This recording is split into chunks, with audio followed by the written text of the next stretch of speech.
Hi everyone, and welcome back to the fifth video for the Old Testament survey course. In the previous video, we introduced some major themes that summarize God's purposes and work throughout the entire Old Testament and the Bible as a whole. In this section, we're going to supplement that by looking at a few theological themes and ideas that run throughout the entire Old Testament, and to some extent the Bible as a whole. Now, this is just a quick overview to give you an introduction to these concepts and to get you thinking about these ideas as you work through the Old Testament. And hopefully then you'll spot them and fill out your understanding of these ideas as you go along. So watch for them and see how they are developed throughout all of your reading in the Old Testament and through the rest of this course. The first theme is the idea of covenant. A covenant is a formalized relationship between two parties. In some ways, it's like a contract in that it is entered voluntarily, it is binding, there are commitments that each side promises to fulfill, and there are incentives and punishments to motivate keeping those commitments. But a covenant is not a contract. It is very different in important ways. It's more like a marriage because it is a commitment not just to do certain things, but it is a commitment to a person, to be faithful to them, even if the actions change depending on what is best in each circumstance. A covenant is a solemn commitment to a person and not just a task. Covenants were a regular part of the Old Testament world. Some covenants in that day were between an overlord and an underling, such as between a conquering king and the conquered king, formalizing the terms of the occupation. Some covenants were between equals for mutual benefit. And most importantly, in the Old Testament, God makes covenants with his people. In the Old Testament, God makes many covenants, and God is always the one who graciously initiates the covenant. And they're always for the benefit of his people. Some covenants in the Old Testament were conditional, where the promises came about if his people kept their part of the covenant, and some covenants were unconditional, where God fulfilled his promise no matter what. And God was always faithful to his covenants, even when his people were not.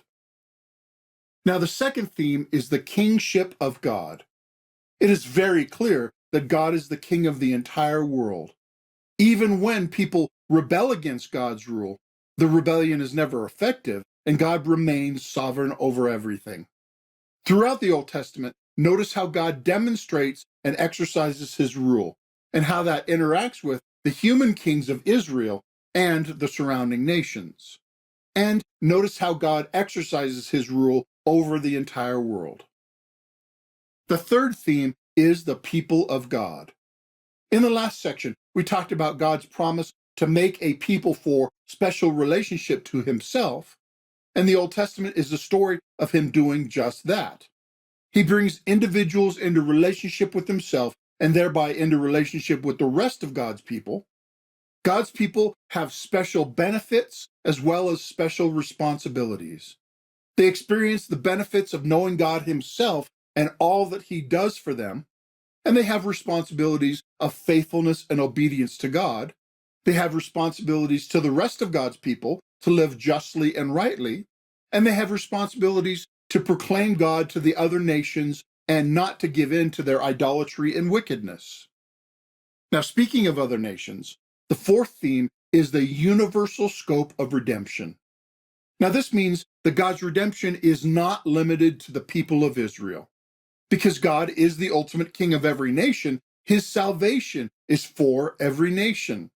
Now, that does not mean that every individual will be saved, but God's salvation will eventually impact every people group around the entire world. There is some small realization of this in the Old Testament, and the full realization of this won't happen until the New Testament. But it is made very clear in the Old Testament that God's plan and blessing was never intended to be limited only to Israel. The fifth theme is the idea of blessings and curses. This is always closely related to the idea of covenant. Whenever God's people are faithful to God and his covenant, they will experience the blessing of God in a variety of ways. And whenever God's people are unfaithful to God and his covenant, they will experience punishment in a variety of ways. God is always just to reward or punish as is appropriate. Sometimes this justice happens immediately, sometimes it is delayed, but it always eventually comes about. But cursing is never the end of the story, because God is not only just, he is also merciful. God's grace finds a way to bring hope even in the midst of punishment. And that's related to the sixth theme, which is sin and forgiveness. God's people are commanded not to sin, but we always do. Sin is always a vile betrayal and rebellion against a loving God, and it deserves righteous punishment. And sin always has consequences. But sin is never the last word. God is gracious and willing to forgive, and he has provided ways to be able to forgive while still being just. And that brings up the seventh theme, which is sacrifice and atonement. Because sin is so serious, for even the smallest of sins, something has to die. Now, it would be right for God to require the death of every person who commits every sin.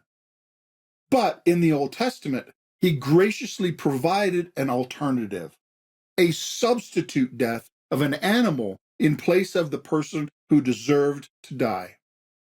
God makes it clear that death is the result of sin, but through the death of a sacrificial animal, a person's sin may be covered. And the term for this covering of sin by a sacrifice is atonement. And God has provided and described the proper manner to make atonement for sins. Now, as you read the Old Testament, notice how God deals with sin for his wayward people, and how this sets the stage for the ultimate sacrifice of atonement fulfilled by Jesus on the cross. And the final theme I want to mention is holiness. God is holy, and he requires his people to be holy. But what is holiness?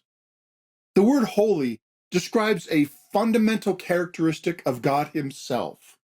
Holiness basically means one of a kind, set aside as special, separate from what is common and normal. It means to be in a class by itself, which God is. Therefore, when God requires his people to be holy, he wants them to live differently than the surrounding nations. Instead, his people should conform to his character, which is absolute moral purity. Therefore, secondarily, the word holiness means moral purity and freedom from compromise and blemish.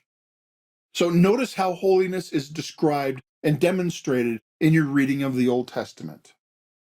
Now, there are other major theological ideas in the Old Testament, but these are the main ones that you should be aware of and trace through in this course. So now, let's review. The 8 themes we have looked at are covenant, kingship of God, people of God, the universal scope of God's work, blessings and cursing, sin and forgiveness, sacrifice and atonement, and holiness. Again, we'll see how all these ideas are developed as we work through the rest of this course. But that's all for this section. In the next section, we'll look at the geography of the Old Testament world. That is, the physical location where all these events took place. Thanks for watching.